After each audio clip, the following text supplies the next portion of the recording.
नमस्कार दोस्तों, स्वागत है आपका अपना ऑनलाइन स्टडी चैनल पर। आज की वीडियो में हम कंप्यूटर से रिलेटेड टॉपिक्स को कवर करने वाले हैं जो कि आरआरबी एनटीपीसी के एग्ज़ाम्स में पूछे जा रहे हैं और ये काफ़ी ट्रेंड्स में जो है चल रहे हैं। तो आज की वीडियो में हम कंप्यूटर से रिलेटेड जितने भी टॉपिक बन सकते हैं, जितना भी कंटेंट है, तो उसके पूरे कंटेंट को आज हम पढ़ने वाले हैं, जहाँ से दोस्तों आपको जो है 100% क्वेश्चन आपको देखने को मिल जाएगा। तो कंटेंट में क्या क्या इसमें जो है मतलब शामिल किया गया है, तो डेटा रिप्रेजेंटेशन और न्यूमेरिकल सिस्टम, इंटरनेट और browser, MS window, MS Office में से Word, Excel, PowerPoint, computer networking, cyber सुरक्षा और encryption, computer hardware, computer software, operating system और एडवांस्ड लेवल के इसमें प्रश्न जो है, इतने कंटेंट से हमने कोई क्वेश्चन को इंक्लूड किया है। तो वीडियो को थोड़ा सा डीपली तक देखिएगा, बहुत ही इंजॉय मिलेगा आपको दोस्तों, और 100% जो है क्वेश्चन आपको यहाँ से देखने को मिल जाएगा। तो स्टार्ट करते हैं वीडियो को। वीडियो में मैंने दोस्तों ऑब्जेक्टिव टाइप में नहीं, मैंने डायरेक्ट क्वेश्चन और उनका आंसर लिखा है ताकि आपको थोड़ा सा बेहतरीन ढंग से समझ में आ जाए। इंटरनेट और ब्राउज़र से रिलेटेड टॉपिक है, जैसे कि HTTP का फुल फॉर्म्स क्या है।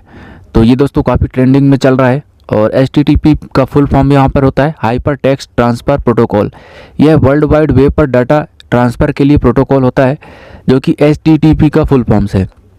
इसके अलावा हमने इस वीडियो में दोस्तों 100 जो है ऐसे फुल फॉर्म्स को यहाँ पर इंक्लूड किया है, जो कि यहाँ से जो है आप देख सकते हो। ATM, PC, CPU, RAM, ROM, HDD, SSD, USB।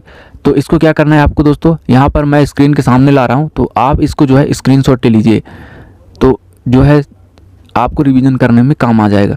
तो अभी हमने 1 से 14 तक इसमें शामिल किया, फिर सेकंड स्क्रीन में यहाँ पर आ गई 15 से लेकर 29 तक। आपको सबको इसको याद रखना होगा। इसमें से कुछ ज़्यादा इंपॉर्टेंट है, जैसे एक VPN और LAN WAN, इसका जो पूछा जाता है। इसके बाद वाईफाई का पूछा जाता है, BIOS का पूछा जाता है, और GPU, RAM ROM का तो दोस्तों आपको पता ही होगा, LCD OCR इनका पूछा जाता है। तो इन सब को दोस्तों आपको थोड़ा स्क्रीनशॉट ले लेना है ताकि वीडियो ज़्यादा लंबी ना हो। और भी क्वेश्चन को मैंने इसमें जो है इंक्लूड किया है, तो इसको आपको थोड़ा सा देख के चलना होगा। इसको आप स्क्रीनशॉट ले लीजिएगा, आप रिवीजन करने में काम आएगा। टोटल मैंने इसमें 100 जो है फुल फॉर्म्स को हमने इंक्लूड किया है, जैसे कि XML, SOAP, JSON, USB 3.0, इनका दोस्तों आपको पढ़ के जाना है। CDMA का full form code division multiple access, इनका फुल फॉर्म होता है। तो ये दोस्तों फुल फॉर्म से रिलेटेड रहे हैं। एक क्वेश्चंस में मैंने पूरे सारे फुल फॉर्म्स को कवर करा दिया है। ब्राउज़र कैश का कार्य क्या होता है, तो पेज लोडिंग को तेज करना होता है दोस्तों। ब्राउज़र जो है पुराने डेटा को स्टोर करता है ताकि जो है अगली बार वही डेटा जल्दी लोड हो सके। पेज लोडिंग का कार्य जो है तेज करता है, ब्राउज़र कैश का काम होता है। जो कैश मेमोरी होती है दोस्तों वो अलग होती है, ब्राउज़र कैश जो होता है ये अलग होता है। DNS का कार्य क्या है, तो डोमेन को IP में कन्वर्ट करना। DNS का फुल फॉर्म यहाँ पर डोमेन नेम सिस्टम्स है, डोमेन नाम को संबंधित IP में कन्वर्ट करता है। IP का फुल फॉर्म आपने ऊपर देखा, तो जो है डोमेन नाम को IP में कन्वर्ट करता है, ये DNS का फुल फॉर्म है। इंटरनेट प्रोटोकॉल एड्रेस का कौन सा संस्करण अधिक एड्रेस प्रदान करता है, तो कौन सा प्रोटोकॉल है जो अधिक एड्रेस प्रदान करता है, तो IPv6 यहाँ पर जो है 128 बिट एड्रेसिंग होती है, जबकि IPv4 में 32 बिट की एड्रेसिंग होती है। इसमें वेबसाइट को सुरक्षित बनाने के लिए HTTPS में जो है S का मतलब क्या होता है, तो S का मतलब होता है दोस्तों सिक्योर। HTTPS का मतलब होता है हाइपर टेक्स्ट ट्रांसफ़र प्रोटोकॉल, और S जो जुड़ जाता है तो सिक्योर हो जाता है। यह जो है SSL TLS एनक्रिप्शन होता है, जो कि डेटा ट्रांसफ़र को जो है सुरक्षित तरीके से डेटा को ट्रांसफ़र करता है। www का अर्थ क्या है, तो ये दोस्तों पढ़ने लायक तो बात ही नहीं है, आपको तो इसका पता होगा। वर्ल्ड वाइड वेब इसका फुल फॉर्म होता है। यह इंटरनेट पर जो है होस्टेड वेब सामग्री के लिए प्रयोग किया जाता है। ISP का कार्य क्या है, इंटरनेट प्रदान करना ISP का कार्य होता है। ISP जो है इंटरनेट सर्विस प्रोवाइडर का काम करता है, जो कि उपभोक्ताओं को इंटरनेट एक्सेस जो है प्रदान करता है। वीडियो यदि अच्छी लग रही हो तो वीडियो को लाइक करिएगा दोस्तों, और अभी तक सब्सक्राइब नहीं किया है तो सब्सक्राइब कर लीजिए ताकि आपके द्वारा सपोर्ट भी मिल जाए, और वीडियो का टॉपिक भी अगले वीडियो में नया टॉपिक भी आपको मिल जाए। क्रोम, फायरफॉक्स, एज आदि ये सब क्या हैं, तो ये दोस्तों वेब ब्राउज़र हैं जो है कि इंटरनेट पर वेबसाइट खोलने के लिए यूज़र इंटरफेस प्रदान करते हैं। तो क्रोम और फायरफॉक्स और एज जो है ये वेब ब्राउज़र की श्रेणी में आते हैं। पिंग कमांड का उपयोग किसके लिए होता है? तो नेटवर्क कनेक्शन की जांच करने के लिए पिंग कमांड का उपयोग किया जाता है। यह जांचने के लिए होता है कि नेटवर्क डिवाइस तक पहुंच रही है या नहीं पहुंच रही है। इसका जांच जो है पिंग कमांड के द्वारा किया जाता है, तो इसको आपको थोड़ा सा ध्यान रखना होगा। गूगल क्रोम जो है किस पर आधारित होता है? तो क्रोमियम पर आधारित होता है, जो कि ओपन सोर्स प्लेटफॉर्म है जिस पर क्रोम आधारित होता है। MS विंडो से रिलेटेड आप क्वेश्चन को देखते हैं। विंडो में रिसाइकल बिन का उपयोग किसके लिए होता है? तो ये दोस्तों इजी प्रश्न है, आपको बताने लायक है नहीं, इसका तो आंसर आपको पता होगा, फिर भी बात करते हैं। यहाँ से जो है फाइल को रिस्टोर या परमानेंटली डिलीट किया जा सकता है। जैसे कि आप कोई फाइल्स को डिलीट करते हैं तो वो रिसाइकल बिन में जाके स्टोर हो जाता है, और वहाँ से आपको यदि फिर से ज़रूरत पड़े तो आप रिस्टोर कर सकते हो, या फिर वहाँ से आप डिलीट करोगे तो परमानेंटली डिलीट हो जाएगा। विंडो OS किस प्रकार का ऑपरेटिंग सिस्टम है? GUI आधारित विंडो OS जो है ऑपरेटिंग सिस्टम है। GUI क्या होता है? तो यह ग्राफिकल यूज़र इंटरफेस होता है, इसके माध्यम से जो है उपयोग करना जो है आसान होता है। विंडोज़ +R शॉर्टकट करने के लिए कौन सा उपयोग किया जाता है? तो रन डायलॉग बॉक्स खोलने के लिए उपयोग किया जाता है।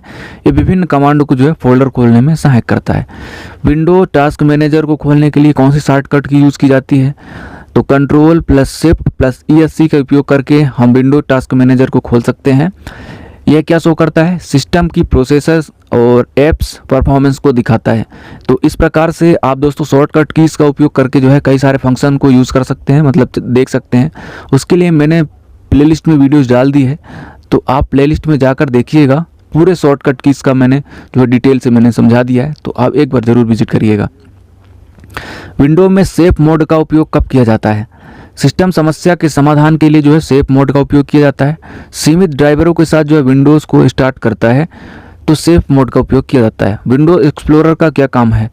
फाइल ब्राउजिंग करना जो है विंडो एक्सप्लोरर का काम होता है। यह फाइलों और फोल्डरों को व्यवस्थित और एक्सेस करने का एक तरीका देता है। विंडोज में .exe एक्सटेंशन क्या दर्शाता है? ये तो दोस्तों काफ़ी इंपॉर्टेंट है। एक्सिक्यूटेबल फाइल है दोस्तों, ये प्रोग्राम एप्लीकेशन चलाने वाली फाइल्स होती हैं। तो .exe जो है एक्सटेंशन दर्शाता है, एक्सिक्यूटेबल फाइल्स को जो है ये दर्शाता है। इसके अलावा हम बात करें दोस्तों तो हमने पूरी लिस्ट यहाँ पर दी है, जो कि बहुत सारे एक्सटेंशन हैं और उनका फुल फॉर्म और उनका डिस्क्रिप्शन भी यहाँ पर दिया गया है। तो इसको आप जो है थोड़ा सा स्क्रीनशॉट ले लीजिएगा, तो आपके लिए भी थोड़ा जल्दी हो जाएगा और मेरे लिए भी जल्दी हो जाएगा। ज़्यादा लंबी वीडियोस भी नहीं बना पाएंगे, मतलब ज़्यादा लंबी वीडियो नहीं हो पाएगी, आपका समय बचेगा। .exe आपने देखा एक्सिक्यूटेबल फाइल जो है used for application program in Windows. .txt का उपयोग होता है टेक्स्ट फाइल। .docs डॉक्स जो है डॉक्यूमेंट फाइल। XLSS जो है एक्सेल स्प्रेडशीट। PPTX जो है पावर पॉइंट।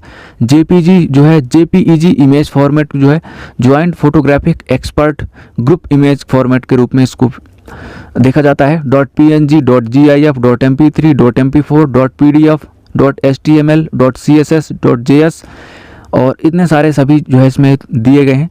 .zip जो है कंप्रेस्ड फाइल होती है जो यूज्ड फॉर डेटा कंप्रेशन के लिए उपयोग किया जाता है। .rar .tar .iso इन सबको आपको थोड़ा सा ध्यान रखना होगा, तो थोड़ा सा ध्यान दीजिएगा दोस्तों। आप इनका स्क्रीनशॉट ले लीजिए तो आपके लिए ज़्यादा बेहतर होगा। विंडो ऑपरेटिंग सिस्टम का डिफ़ॉल्ट फाइल सिस्टम क्या होता है?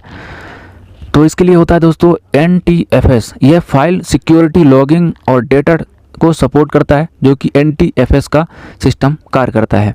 विंडो डिफेंडर क्या होता है? तो एंटीवायरस प्रोग्राम होता है दोस्तों जो माइक्रोसॉफ्ट द्वारा दिया गया सुरक्षा सॉफ्टवेयर है। मतलब यह जो है एंटीवायरस प्रोग्राम है विंडोज़ डिफेंडर एक माइक्रोसॉफ्ट द्वारा दिया गया जो है एक एंटीवायरस प्रोग्राम है, सुरक्षा के लिए उपयोग किया जाता है।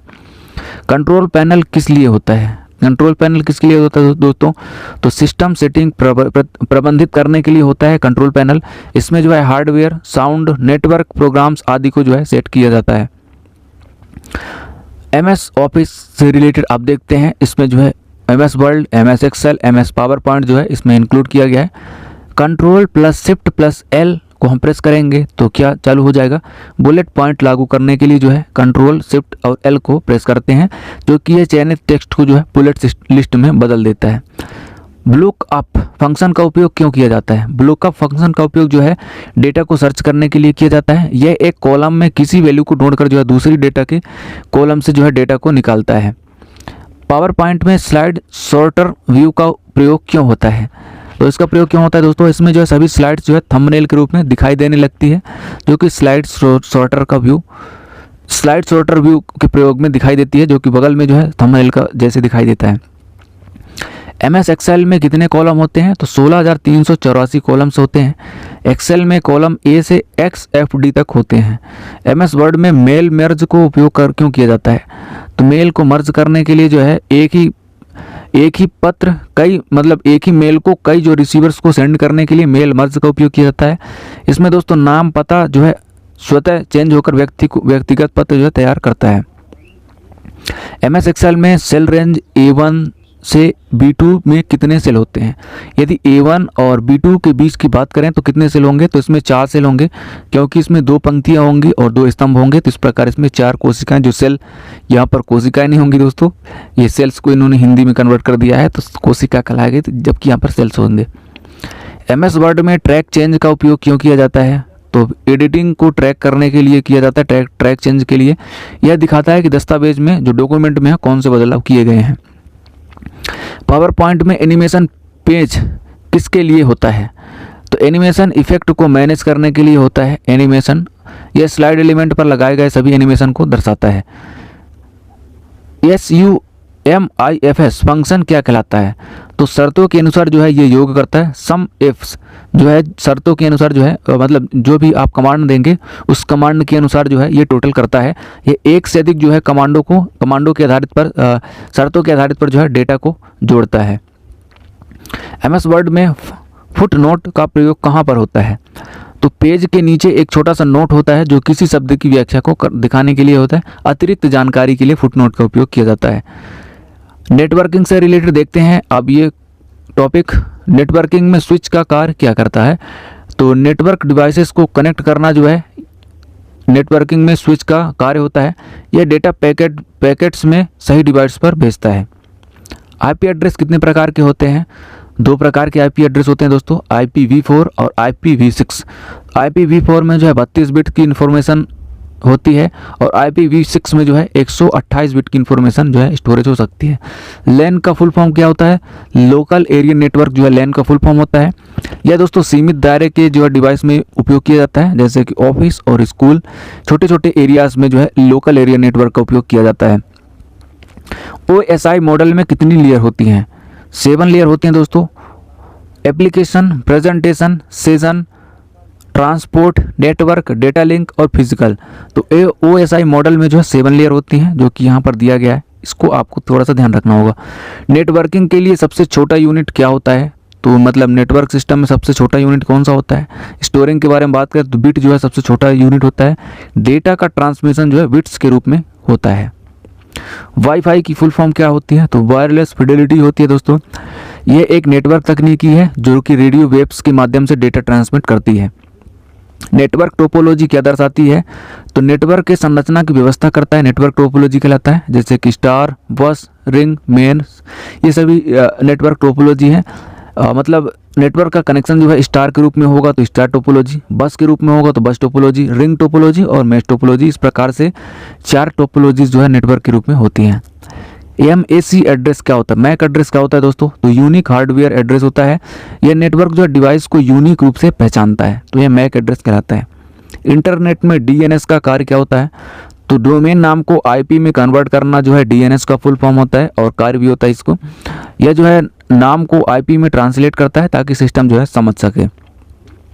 नेटवर्क में जो राउटर है उसका कार्य क्या है? तो राउटर का काम होता है नेटवर्क को कनेक्ट करना। यह अलग अलग नेटवर्क्स के बीच जो है डेटा को ट्रांसफ़र को रूट प्रदान करता है। मतलब अलग अलग नेटवर्क्स के बीच जो है डेटा ट्रांसफ़र को रूट प्रदान करता है। ये राउटर का काम होता है नेटवर्क को कनेक्ट करना। साइबर सुरक्षा और एन्क्रिप्शन से रिलेटेड अब हम देखते हैं यहाँ पर SSL का उपयोग किस लिए किया जाता है? तो डेटा एन्क्रिप्शन के लिए किया जाता है। यह जो वेबसाइट और यूज़र के बीच जो है डेटा को सुरक्षित करता है। SSL का उपयोग यहाँ पर किया जाता है। फिशिंग अटैक क्या होता है दोस्तों? नकली वेबसाइट द्वारा यूज़र की डाटा चोरी करना यहाँ पर फिशिंग कहलाती है। इसमें जो है यूज़र को भ्रमित करना, पासवर्ड या क्रेडेंशियल्स लिए जा सकते हैं। नकली वेबसाइट के द्वारा जो है यूज़र की डेटा को चोरी करना जो है फिशिंग कहलाता है। कंप्यूटर वायरस क्या होता है? ये हानिकारक सॉफ्टवेयर होते हैं, ये फाइल्स को नुकसान पहुंचा सकता है और ये सिस्टम को स्लो भी कर सकता है। तो ये सॉफ्टवेयर होता है, मतलब ये जो है कंप्यूटर वायरस होते हैं जो हानिकारक सॉफ्टवेयर के रूप में कहलाते हैं। फायरवॉल का काम क्या है दोस्तों? अनाधिकृत एक्सेस को रोकना जो है फायरवॉल्स का काम होता है। फायरवॉल एक प्रकार का सुरक्षित एरियाज होता है, मतलब यह नेटवर्क जो आने जाने वाले डेटा को नियंत्रित करता है, मतलब एक प्रकार की एक वॉल के रूप में माना जाता है जो कि सुरक्षित करता है डेटा के आने जाने को। दो चरणीय प्रमाणीकरण जो है 2FA का लाभ क्या है? तो मतलब 2 स्टेप ऑथेंटिकेशन का जो काम क्या होता है, उसका लाभ क्या होता है? या जो डेटा को जो है अधिक ज़्यादा सुरक्षित रखता है। जैसे आपने अपने ईमेल पे जो 2 स्टेप वेरिफिकेशन लॉगिन करके रखते हो ताकि अपना डेटा जो है दूसरे के फ़ोन में लॉगिन ना हो पाए, उसके लिए आपको अपने फ़ोन से जो है ऑथेंटिकेशन एक्सेस देना पड़ता है। जो है OTP के अलावा भी ये होता है, मतलब पासवर्ड के अलावा जो है एक एक्स्ट्रा ऑथेंटिकेशन होता है जो कि 2 स्टेप कहलाता है प्रमाणीकरण। जो है ये लॉगिन ID के लिए पासवर्ड प्लस OTP और या फिर बायोमेट्रिक मांगता है। रैंसमवेयर जो है क्या कहलाता है? तो फाइल को इनक्रिप्ट कर फिरौती मांगता है रैंसमवेयर। ये यूज़र की फाइल को लॉक कर देता है और ये फिर जो है डिस्क्रिप्शन के लिए पैसे मांगता है, ये रैंसमवेयर कहलाता है। कुकीज़ क्या होती हैं? यूज़र डेटा स्टोर करने में छोटी फाइल्स होती हैं। यूज़र डेटा को स्टोर करने की छोटी छोटी फाइल्स होती हैं जो कि ब्राउज़र में स्टोर होती हैं और यूज़र प्रेफरेंस को याद रखती हैं, ये कुकीज़ कहलाती हैं दोस्तों। एंटीवायरस सॉफ्टवेयर का कार्य क्या होता है? तो वायरस से सुरक्षा देना यहाँ पर एंटीवायरस का मेन फंक्शन होता है। कभी कभी आपका फंक्शन जो है, मतलब आपका PC लैपटॉप वगैरह कम स्लो काम करने लगते हैं, तो उसके लिए मतलब आपको एंटीवायरस डलवाना होता है जो कि वायरस से सुरक्षा प्रदान करते हैं। मालवेयर, स्पाईवेयर आदि को स्कैन से हटाता है दोस्तों। साइबर लॉ किससे संबंधित है? तो इंटरनेट और कंप्यूटर से संबंधित कानूनी नियम होते हैं। यह डेटा चोरी, हैकिंग, साइबर अपराध पर लागू होता है। इनक्रिप्टेड डेटा का अर्थ क्या होता है? तो गुप्त डेटा को जो है एकत्रित करना जो है इनक्रिप्टेड डेटा कहलाता है। इसे केवल अधिकृत व्यक्ति ही डिक्रिप्ट कर सकता है। कंप्यूटर हार्डवेयर से रिलेटेड अब हम देखते हैं कि CPU का मस्तिष्क किसे कहा जाता है? तो ALU जो होता है अर्थमेटिक लॉजिक यूनिट, यह जो है गणना और तार्किक क्रियाएं करता है जो कि CPU का मस्तिष्क कहलाता है, ब्रेन कहलाता है कंप्यूटर का। रैम किस प्रकार की मेमोरी है दोस्तों? तो वोलेटाइल मेमोरी है। बिजली जाने पर इसका पूरा डाटा मिट जाता है। ये जो है रैंडम एक्सेस मेमोरी कहलाती है, वोलेटाइल होती है, मतलब आपका नेटवर्क यदि PC यदि स्विच ऑफ हो रहा है, लाइट चली गई तो इसका डेटा भी गायब हो जाता है। हार्ड डिस्क में कैसे डेटा कैसे संग्रहित होता है? तो हार्ड डिस्क जो होती है दोस्तों, उसमें जो है डेटा को स्टोरेज कैसे किया जाता है?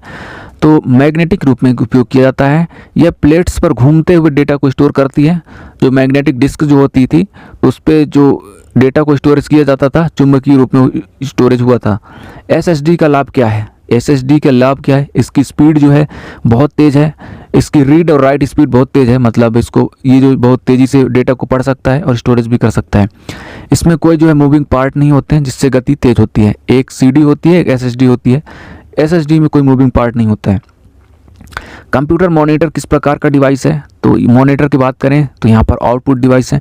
कुछ आउटपुट डिवाइसेस में जैसे प्रिंटर हो गया, मॉनिटर हो गया, ये दोस्तों आउटपुट डिवाइसेस हैं। और इनपुट डिवाइसेस में जैसे माउस, कीबोर्ड, स्कैनर, ये सभी दोस्तों जो है इनपुट डिवाइसेस हैं। माइक्रो प्रोसेसर किसका उदाहरण है? तो CPU का उदाहरण है।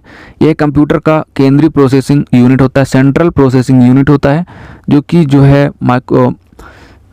माइंड भी कहलाता है, मस्तिष्क कहलाता है कंप्यूटर का। SMPS का कार्य क्या है दोस्तों? तो पावर सप्लाई को रेगुलेट करना जो है SMPS का कार्य होता है। ये कंप्यूटर को आवश्यक वोल्टेज सप्लाई करता है। स्विच मोड पावर सप्लाई इसका फुल फॉर्म होता है। BIOS कहाँ स्थित होता है? तो रोम में स्थित होता है। यह बूटिंग प्रक्रिया में पहला सॉफ्टवेयर होता है जो कि सिस्टम को लागू करता है।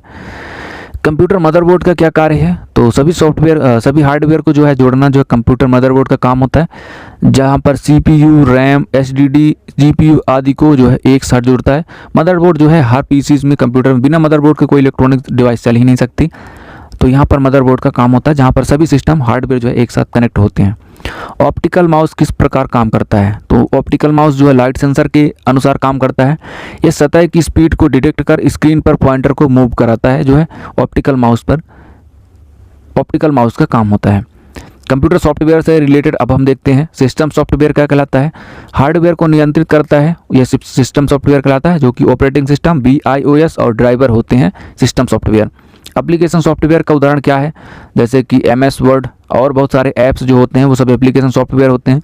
आपके मोबाइल में कई सारे ऐप्स होंगे, वो सभी एप्लीकेशन सॉफ्टवेयर के अंतर्गत आते हैं। ये यूज़र की ज़रूरतों के अनुसार जो है काम करते हैं। तो यहाँ पर हमने सिर्फ MS वर्ड को लिया है, आपको इसको थोड़ा सा ध्यान रखना होगा। ओपन सोर्स सॉफ्टवेयर का अर्थ क्या है, निःशुल्क और स्रोत जो है कोड खुला हुआ। ओपन सोर्स का मतलब होता है जो फ्री ऑफ कॉस्ट रहता है, सबके लिए खुला रहता है, जैसे कि लिब्रे ऑफिस। ये दोस्तों पूरा का पूरा जो है फ्री ऑफ कॉस्ट है और इसके द्वारा जो है आप PDF फाइल्स वगैरह, वर्ड फाइल वगैरह आप आसानी से बना सकते हैं। सॉफ्टवेयर इंस्टॉलेशन क्या होता है, तो फाइल्स को सिस्टम में सेटअप करना जो है सॉफ्टवेयर इंस्टॉलेशन कहलाता है। यह किसी प्रोग्राम को चलाने के लिए आवश्यक जो है प्रक्रिया होती है। ड्राइवर सॉफ्टवेयर का क्या कार्य है, तो हार्डवेयर और ऑपरेटिंग सिस्टम के बीच संपर्क स्थापित करना जो है हार्ड ड्राइवर सॉफ्टवेयर का काम होता है, जैसे कि प्रिंटर ड्राइवर, साउंड ड्राइवर, ये सभी जो है ड्राइवर सॉफ्टवेयर के काम होते हैं। फ्रीवेयर का क्या काम होता है, तो फ्री में उपयोग योग्य सॉफ्टवेयर होते हैं। उपयोग तो फ्री होता है पर जो है सोर्स कोड नहीं मिलता है इससे, जो कि फ्रीवेयर का उपयोग कहलाता है। मालवेयर किस प्रकार का सॉफ्टवेयर होता है, मालवेयर की बात करें तो दोस्तों ये जो है हानिकारक सॉफ्टवेयर होता है। ये सिस्टम को नुकसान पहुंचा सकता है, जो कि डेटा चोरी करने में जो है ज़्यादा चोरी हो सकता है डेटा इससे। डीबगिंग का क्या कार्य है, तो कोड में त्रुटियां निकालना डीबगिंग का मेन कार्य होता है। यह सॉफ्टवेयर डेवलपमेंट की महत्वपूर्ण प्रक्रिया जो होती है उसको जो है डीबगिंग कहलाता है।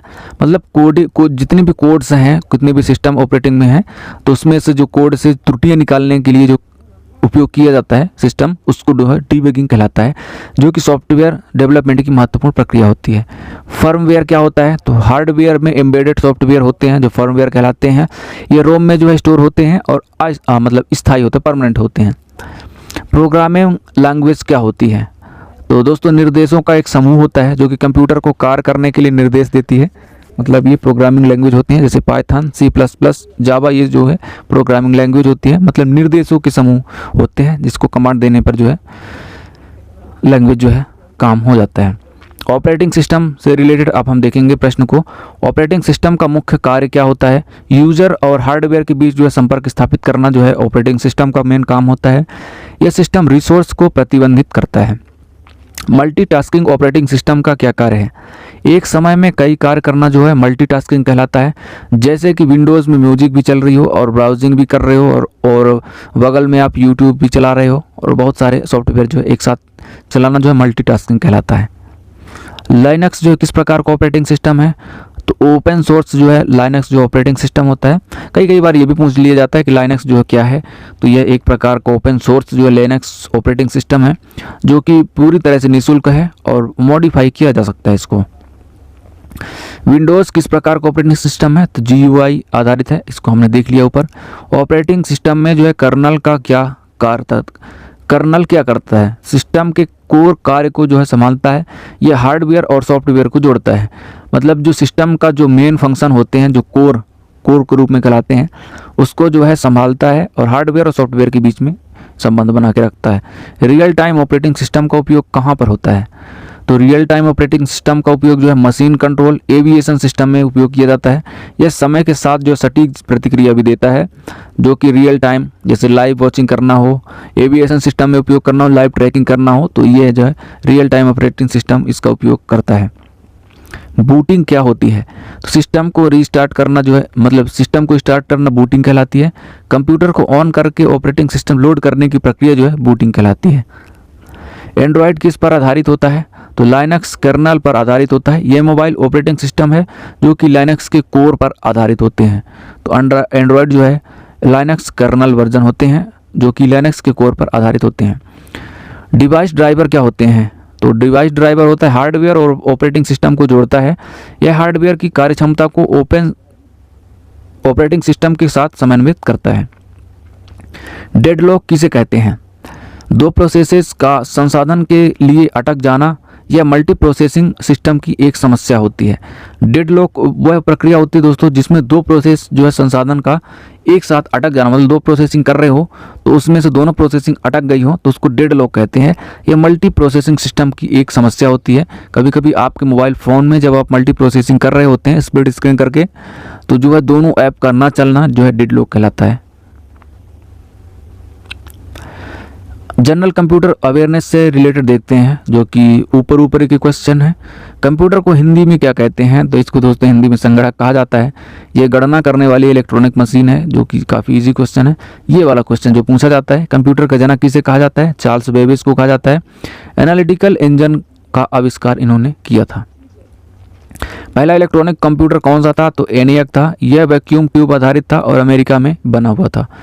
कंप्यूटर कितनी प्रकार की भाषाओं को समझ सकता है? तो दोस्तों यह केवल जो है मशीन की लैंग्वेज को समझ सकता है। उच्च स्तरीय भाषाओं को कंपाइलर इंटरप्रेट करके जो है मशीन भाषा में बदलता है, जो कि केवल मशीनी लैंग्वेज को ही समझ सकता है। कंप्यूटर की कार्य प्रणाली कौन से चरणों में होती है? तो पहले अपन इनपुट देते हैं, वहाँ पे प्रोसेस होता है, उसके बाद जो है आउटपुट मिलता है हमें। यह डेटा को प्रोसेस करके उपयोगी जानकारी जो है बताता है। कंप्यूटर की सबसे छोटी इकाई कौन सी है? तो बिट होती है। तो बिट में दोस्तों 2 डिजिट होते हैं, बाइनरी डिजिट होते हैं, एक 0 एक 1। तो 0 और 1 के बीच में होते हैं। डिजिटल कंप्यूटर क्या होता है? गणनाओं को अंक के रूप में निर्धारित करना जो है डिजिटल कंप्यूटर कहलाता है। ये बाइनरी फॉर्म में काम करते हैं। कंप्यूटर में कैश मेमोरी का उद्देश्य क्या होता है?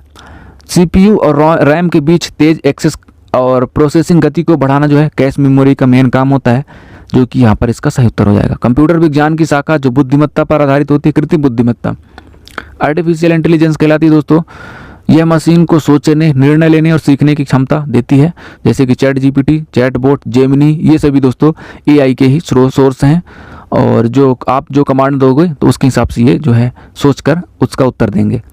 कंप्यूटर की गति को मापने की इकाई क्या है? तो गीगाहर्ट्ज में जो है इसकी गति को मापा जाता है। यह प्रोसेसर की क्लॉक स्पीड को दर्शाता है। अब यहाँ पर कुछ ऑब्जेक्टिव क्वेश्चंस भी हैं। EBCDIC कोड कितने बिट्स का होता है? तो यह दोस्तों IBM द्वारा विकसित 8 बिट कैरेक्टर कोड स्कीम होती है, जो कि यहाँ पर इसका सही उत्तर हो जाएगा। 1 किलोबाइट में कितने बाइट्स होते हैं? तो 1 किलोबाइट में दोस्तों 1024 बाइट्स होते हैं, आपको पता होगा। ASCII कोड कितने बिट्स का होता है? तो ASCII कैरेक्टर कोड स्कीम जो है 7 बिट्स का होता है। 1011 का दशमलव में मान क्या होगा? तो दशमलव में मान कुछ इस प्रकार से यहाँ पर दर्शाते हैं, तो 11 इसका सही मान होगा। हेक्साडेसिमल संख्या प्रणाली का आधार क्या होता है? तो हेक्साडेसिमल का संख्या प्रणाली का आधार जो बेस का मान होता है दोस्तों वो 16 होता है, बाइनरी का 2, ऑक्टा का 8 और डेसिमल का 10 होता है। A से F तक कुल प्रतीक उसमें उपयोग किए जाते हैं, जिसमें से 0 से 9 तक संख्याओं के रूप में, और 10 से 16 तक जो है ABCDEF तक ऐसे करके जाता है इसमें। एक बाइट में कितने बिट्स होते हैं? तो 8 बिट्स होते हैं, जो कंप्यूटर का मूल डेटा यूनिट होता है। निम्नलिखित में कौन सी प्रणाली जो है दशमलव अंकों को सीधे बाइनरी में दर्शाती है? दशमलव को बाइनरी में कन्वर्ट करने के लिए कौन सा उपयोग किया जाता है? तो BCD बाइनरी कोडेड डेसिमल जो है प्रत्येक डिजिट को अलग अलग 4 बिट्स में दर्शाता है। फ्लोटिंग पॉइंट को रिप्रेजेंट करने के लिए कौन सा मानक उपयोग किया जाता है? तो IEEE का 754 स्टैंडर्ड सिंगल और डबल प्रिसीजन फ्लोटिंग पॉइंट के लिए उपयोग किया जाता है।